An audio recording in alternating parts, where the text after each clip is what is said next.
అది చెప్పకపోతే బిడ్డల యొక్క దశని మనము మిస్గైడ్ చేసిన వాళ్ళు అవుతాం, తప్పుదారికి మళ్ళించిన వాళ్ళు అవుతాం. అప్పుడు చెప్పుకోవచ్చులే అన్న భావనలో కొంతమంది ఉంటారు.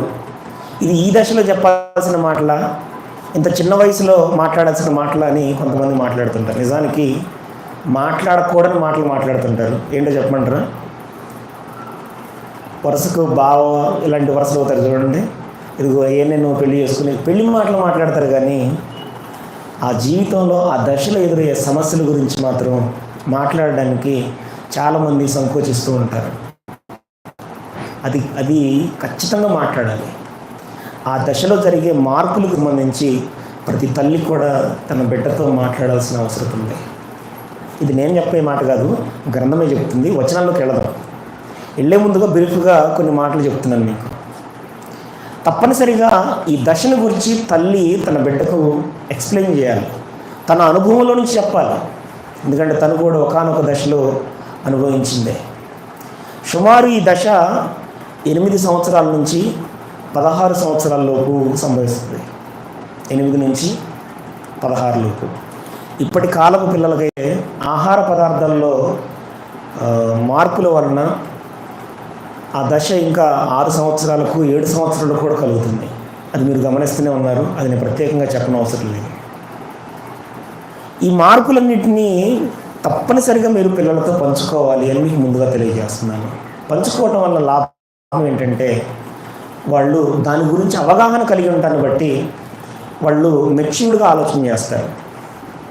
సాధారణంగా ఋతుస్రావం అయినప్పుడు తెలియకనే ఒక మాట అంటారు, ఏమని? మెచ్యూర్ అయింది అంటారు కదా. ఏంటి మెచ్యూరిటీ? అర్థమవుతుందండి? ఆ పరిణతి అనేది కేవలము ఋతుక్రమంలోనే కాదు, మానసికంగా కూడా కనపడాలి. అది దేవుడైతే ఈ ఋతుస్రావానికి సంబంధించి తన గ్రంథంలో విశేషంగా ప్రత్యేకంగా రాయించడం మనం చూస్తాం. అంత మాత్రమే కాదు, ఈ క్రమానికి సంబంధించిన ప్రతి మాట, ఇది మాత్రమే కాదు, ధర్మశాస్త్ర ఉపదేశము అన్నది అందులో ఇది కూడా ఒక భాగము.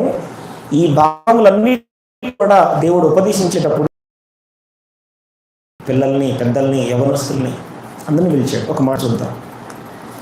ద్వితీయోపదేశకాండము 31వ అధ్యాయము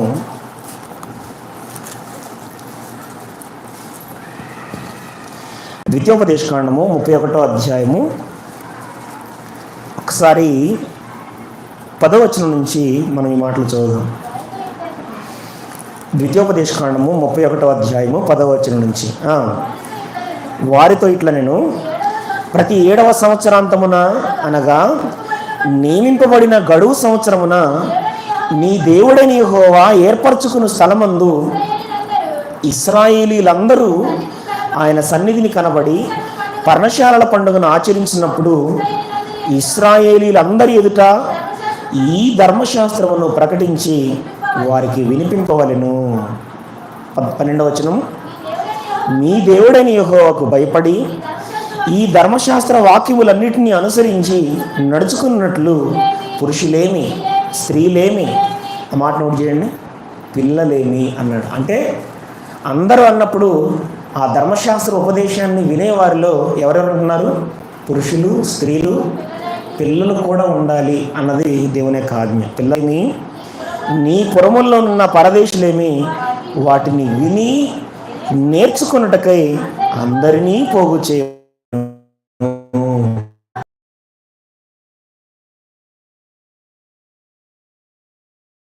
స్వాధీనపరుచుకున్నటకు యొర్దాను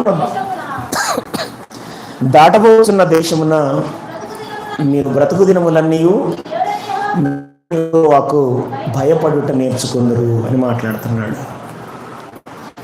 ధర్మశాస్త్ర ఉపదేశాన్ని అందరూ వినాలి అని దేవుడు సెలవిచ్చినట్టుగా మనం చూస్తున్నాం. పెద్దలు, యవనస్తులు, పిల్లలందరూ, పురుషులు, స్త్రీలు, పిల్లలు. కాబట్టి ధర్మశాస్త్ర ఉపదేశం కేవలం దేవుణ్ణి ఆరాధించాలి లేకుండా 8 ఇందులో నేను వచ్చిన వెతికి మీకు తర్వాత తల్లి, తండ్రి, పిల్లలు అందరూ ఆ ఉపదేశాన్ని వినడానికి రావాలన్న భావన ఒకటే తప్పనిసరిగా తీసుకొని రావాలన్నది